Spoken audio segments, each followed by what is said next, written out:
My husband lashed out at me and told me that I am not entitled to his inheritance money.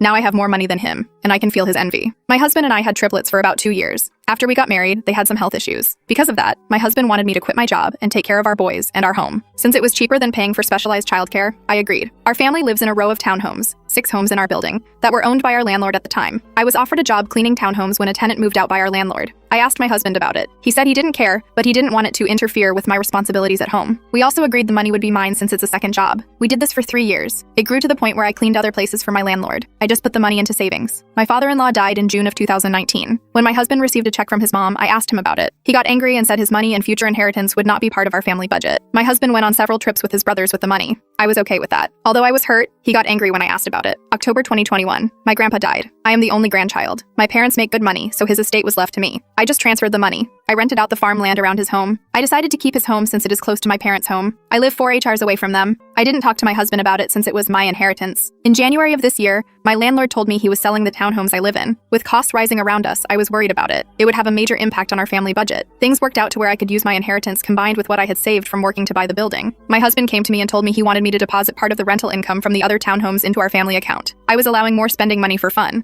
I reminded him of our agreements. We no longer have a rent payment. We ended up in a fight. He is saying I am the A for not sharing the money coming in. I told him that maybe we should separate ways. Update number 1. My husband and I had a long talk. He knows I am leaving on a trip and asked to go. I told him I needed time. He said he would do whatever I wanted. He volunteered to sign a postnuptial before I asked him. He just doesn't want a divorce. My BFF's husband is a lawyer. He said he could draw up the paperwork tonight. We will sign tomorrow. I also decided once he signs the prenuptial on my inheritance, then I will ask him about putting my work income into our family budget. As a possible compromise, he can help with the house and kids when he is off work, allowing him to have some spending money and giving me a break. Update 2. Life has been interesting. I had a blast on my trip. My husband was pushed into the deep end of parenting. 3 active babies combined with medical care. He was way over his head. When I came home, his mom, aunt, and husband were there. His mom constantly complains about what kinds of foods I give the boys and what they wear. Emiel decided that while I was gone, she would do it right. There was a lot I came home to, but I will just share one thing about each of the boys. Baby number 1 is type 1 diabetic. I am very careful with his diet. I went to a nutritionist. Together we set a meal plan for him, aka the foods my mother-in-law complains about. My husband and MIL had difficulty keeping his blood sugars in check. When I got home, my MIL was on the verge of tears because she had to keep poking him. Baby number 1 didn't like it. When MIL tries to come near him, he starts crying. Baby number 2 wears hearing aids. They cost $5,000 and must be changed every 6 months or so as he grows. The other 2 babies are fascinated by them. 1 is now missing. Baby number 3 has heart problems. My husband said every time he went to lay him down, the oxygen monitor would go off. The husband didn't figure out why baby number 3 hates anything on his face, so you must rock him to sleep and carefully put the oxygen on his nose. My aunt said that my husband called her the first night around midnight. His mom was already there. When I came home, my husband and his mom apologized. I had a really good time.